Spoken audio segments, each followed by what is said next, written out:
The glider was an important combat vehicle during World War II. It could quietly airdrop special forces to unexpected locations and transport equipment such as trucks and small artillery. It received attention from various countries due to the advanced aviation technology at the time and its lower construction and operating costs compared to conventional aircraft. The Gotha Go 242 was a glider used by Germany during World War II. It had good flying performance and carrying capacity, and played a certain role during the war. It was an upgraded version of the DFS 230 transport glider and developed into multiple variants. The Gotha Go 242 had a high monoplane and twin-tail boom structure, with a simple square cross-section fuselage structure built using steel tubing. The front two-person cockpit had a transparent structure, providing wide visibility for the pilots. The cargo compartment in the rear could carry 20 fully armed soldiers or similarly weighted and sized cargo, with observation windows on both sides. It also had a hinged cargo door at the end, and the cargo version was modified to have a hinged downward opening cargo door, allowing for direct loading and unloading of small vehicles or artillery through the door ramp. Two tail booms extended rearward from the wings, with a large gap between them, and were equipped with vertical and connected horizontal tail fins. The landing gear was a front three-point style, with a sled-like structure in front of the front landing gear to avoid direct impact during landing.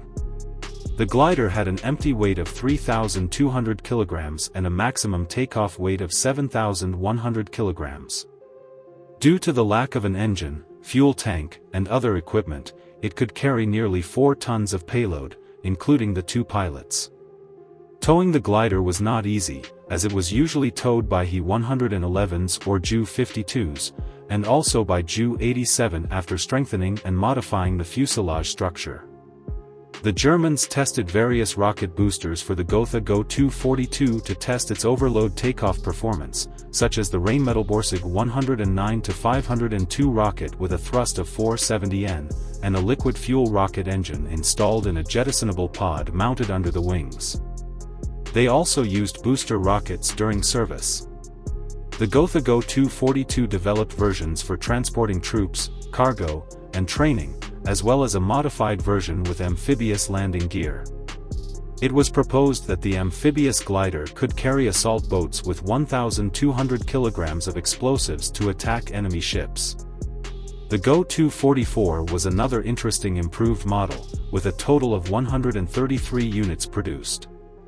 The Germans installed an engine nacelle on each side of the wings, housing a 670 horsepower Gnome 14M engine, converting it into a conventional transport aircraft. There were 3 versions of the Go 244, V1, V2, and V3, each using different engines, with the V2 being the most successful due to the capture of a larger number of engines from France.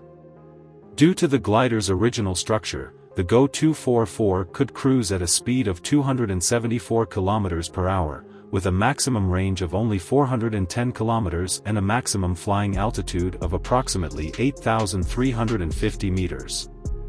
Originally equipped with 4 mm 15 machine guns for self-defense, the Go 244 was configured with 3 machine guns.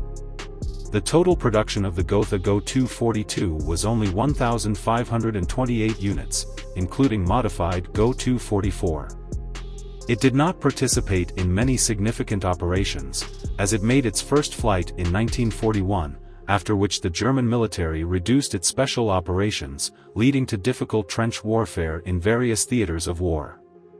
The Gotha Go 242 glider had an empty weight of 3,200 kilograms, a length of 15.8 meters, a height of 4.7 meters, a wingspan of 24.5 meters, a towing speed of 240 km per hour, and a maximum speed not exceeding 300 km per hour.